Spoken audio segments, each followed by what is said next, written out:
Assalamualaikum warahmatullahi wabarakatuh.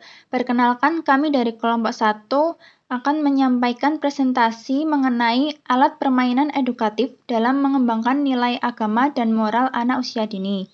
Kelompok kami beranggotakan yaitu Anissa Prabawati Puspita, Listia Nur Ramadhani, Afifah Nur Aini, Hanum Fitriya Halimah, Hafidatun Nisa, dan saya Novia Dewi Farida.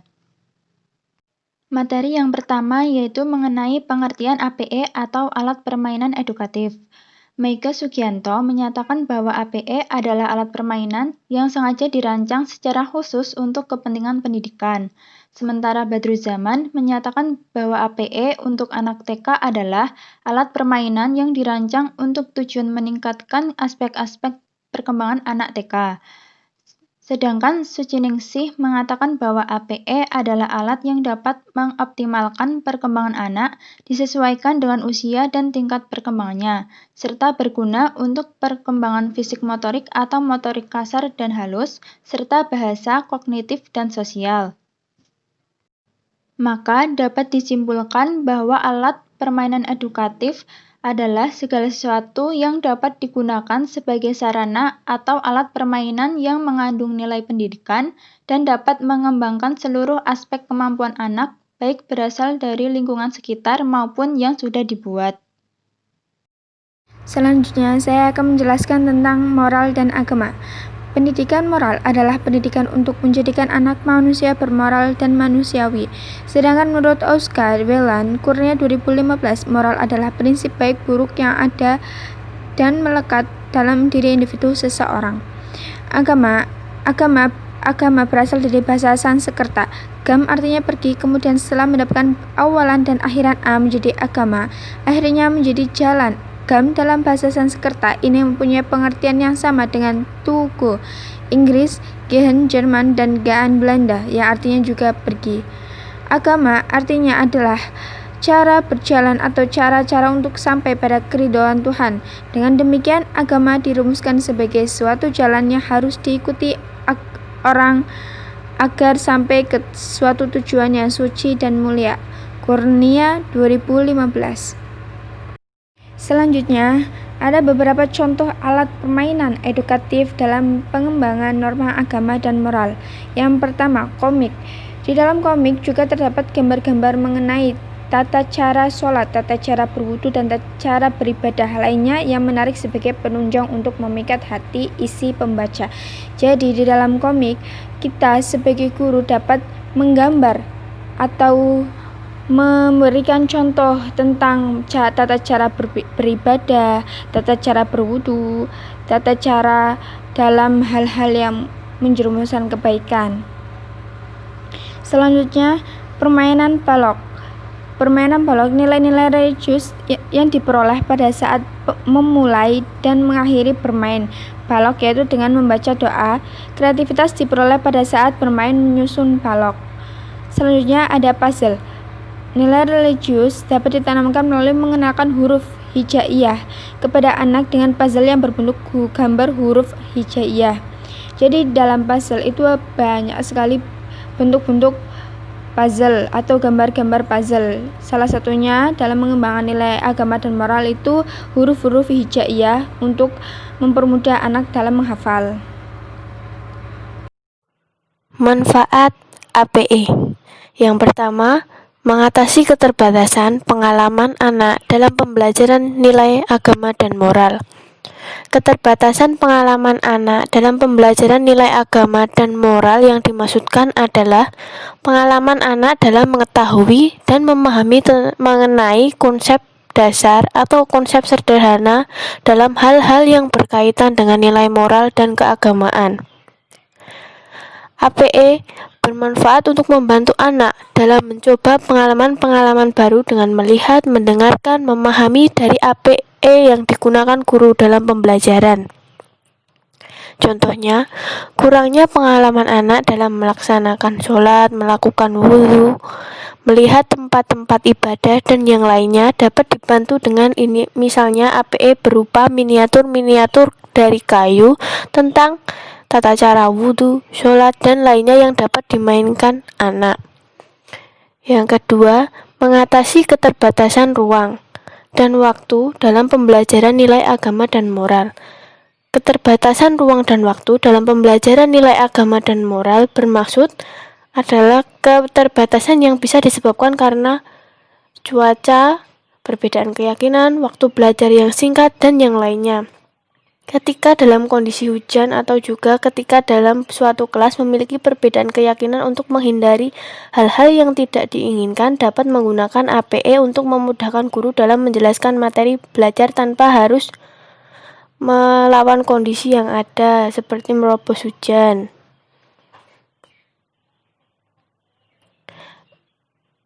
Bisa juga contohnya saat jadwal materi tentang tempat-tempat ibadah, tidak semua sekolah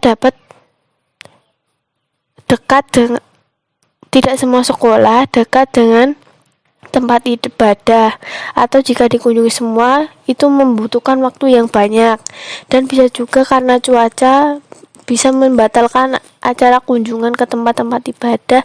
APE dapat digunakan sebagai pengganti kunjungan dan menjadikan waktu lebih efektif dan efisien. Yang ketiga, menghasilkan keseragaman pengamatan dalam pembelajaran nilai agama dan moral. Adanya APE membuat keseragaman pengamatan anak sama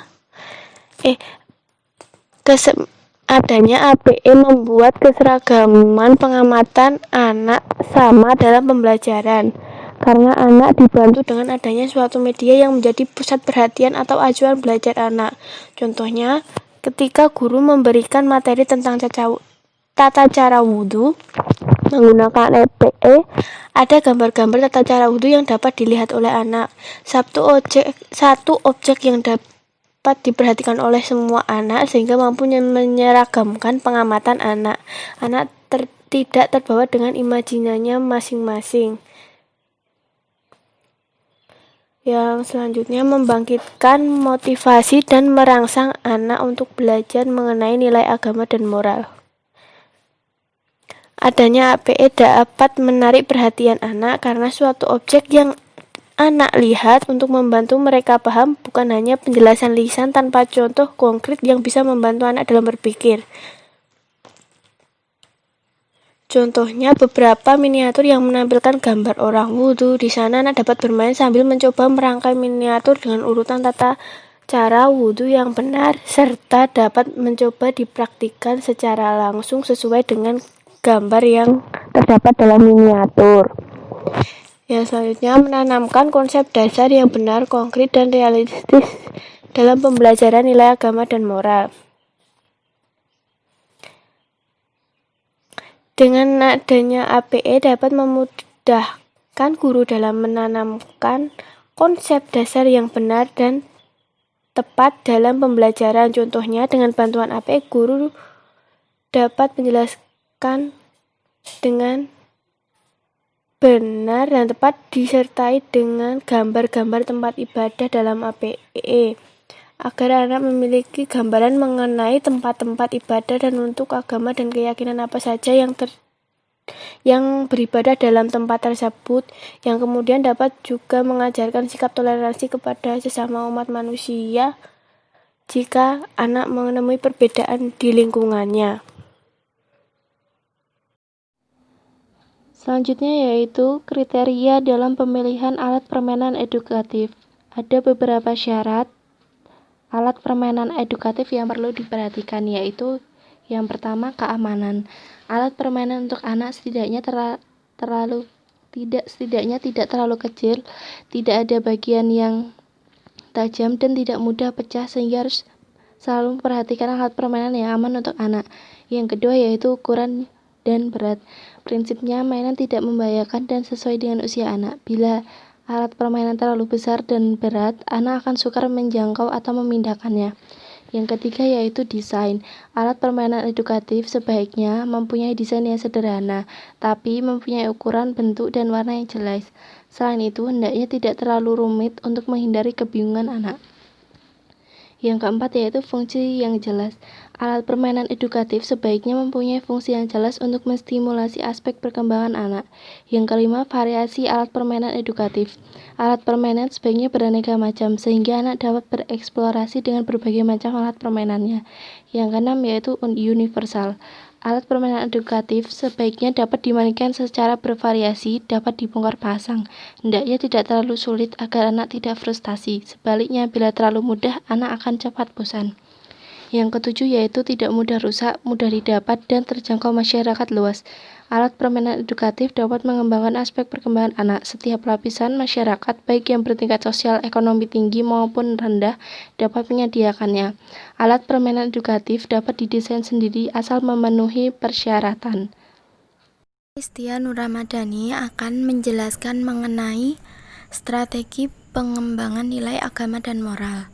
Yang pertama, menanamkan rasa cinta kepada Allah Subhanahu wa Ta'ala. Di antara cara membimbing anak menuju akidah yang benar adalah dengan mendidik mereka untuk mencintai Allah. Selain itu, juga perlu diupayakan adanya keterikatan antara mereka dengan yang telah menciptakannya, pemilik keagungan, pemberi nikmat. Menciptakan rasa cinta kepada Allah juga diikuti oleh mencintai seluruh ciptaannya, termasuk mencintai orang tua, keluarga, dan tetangga. Yang kedua, menciptakan rasa aman.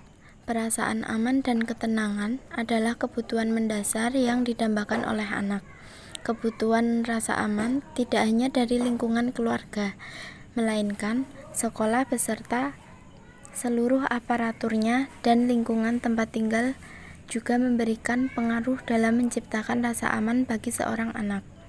Apabila anak merasa aman dan nyaman di rumah maupun di sekolah, maka anak akan mudah menerima pembelajaran ataupun contoh-contoh positif yang diberikan oleh orang tua atau oleh gurunya.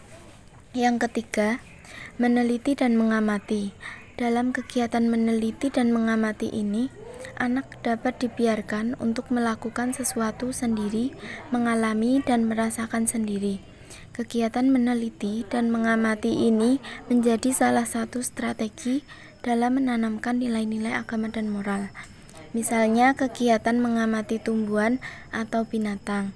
Kegiatan pengamatan ini bisa diikuti dengan penjelasan tentang ciptaan Tuhan. Mengenal adanya Tuhan dengan proses pengamatan akan menjadi kegiatan yang menyenangkan bagi seorang anak. Kegiatan ini juga bisa dilakukan di luar kelas sehingga anak merasa aman, nyaman, dan senang dengan lingkungan yang terbuka. Kegiatan ini dapat dilakukan dengan memberikan penjelasan bahwa kita harus menghormati orang lain yang berbeda agama. Selain itu, kegiatan ini juga mengenalkan keberagaman dan penerimaan terhadap perbedaan yang ada. Yang keempat, menyentuh dan mengaktifkan potensi berpikir anak. Strategi pengembangan moral dan nilai agama untuk anak dapat dilakukan dengan menyentuh dan mengaktifkan potensi berpikir anak melalui cerita maupun dongeng. Dalam hal ini, dipilih cerita yang berkaitan dengan cerita kenabian ataupun orang-orang soleh. Cerita dapat membangkitkan kesadaran serta mempengaruhi jalan pikiran dan dapat menyumbangkan nilai positif dalam diri mereka. Yang kelima, memberikan penghargaan terhadap anak. Anak harus merasa bahwa dirinya merupakan kebanggaan orang tua, keluarga, guru, maupun orang lain. Melibatkan anak dalam beberapa kegiatan akan menjadi strategi yang cukup efisien dalam pengembangan nilai agama dan moral. Anak akan merasa dibutuhkan dan terbiasa membantu orang lain. Penghargaan juga dapat diberikan kepada anak setelah selesai melakukan tugasnya. Hindari untuk memuji hasil, tetapi akan lebih baik jika pujian diberikan pada upaya atau proses yang sudah anak lakukan. Hal ini dilakukan agar anak itu bisa belajar menghargai proses dalam rangka mencapai keinginannya. Yang keenam, memenuhi kebutuhan bermain. Kebutuhan utama bagi seorang anak adalah bermain. Proses pembelajaran atau penanaman nilai agama dan moral bagi anak dapat dilakukan dengan kegiatan bermain. Permainan tersebut dapat dikemas menjadi permainan edukatif yang menyenangkan. Bermain itu merupakan kebutuhan jasmani maupun biologis. Dengan terpenuhinya kebutuhan ini, anak akan merasa nyaman, senang, dan bahagia. Selain itu, dengan bermain, jasmani anak akan menjadi segar dan bugar, sehingga akan berpengaruh pada pertumbuhan dan perkembangan selanjutnya. Diakui bahwa kebutuhan anak terhadap permainan dan kebutuhan terhadap hiburan, karena anak itu memang perlu mainan untuk mengembangkan akalnya, meluaskan dan menggerakkan indera dan perasaannya. Menyediakan mainan yang berguna bagi anak merupakan media untuk menghilangkan kejenuhan anak, membantu agar berbakti kepada kedua orang tuanya, menyenangkan hatinya, serta memenuhi kecenderungan dan kepuasan bermainnya, sehingga ia akan tumbuh menjadi anak yang stabil. Kelebihan dan kekurangan alat permainan edukatif. Yang pertama, alat permainan edukatif tradisional. Kelebihannya, bahan mudah didapatkan dari lingkungan sekitar, tidak mengandung zat kimia berbahaya, dapat melatih fisik, motorik, sosial, emosional, dan kreativitas. Kemudian melestarikan AP peninggalan nenek moyang. Yang terakhir, biaya cukup murah. Kelemahannya yaitu warna dan bentuk kurang menarik dan bervariasi, tidak mudah didapatkan secara instan, menjadikan anak kurang mengenal perkembangan teknologi, membutuhkan pengawasan dari orang tua atau dewasa. Yang terakhir, terdapat perbedaan antara satu daerah dengan daerah lain. Yang kedua, alat permainan edukatif modern. Kelebihannya, yang pertama, mudah diperoleh secara instan. Kemudian warna dan bentuk lebih menarik. Ketiga, memiliki banyak variasi. Yang terakhir, dapat mengenalkan teknologi pada anak. Lalu kelemahannya, bahan mengandung zat kimia. Anak cenderung individualis. Yang ketiga, membutuhkan kontrol dari orang tua atau dewasa. Yang keempat, dapat melupakan AP tradisional. Yang terakhir, berbiaya mahal.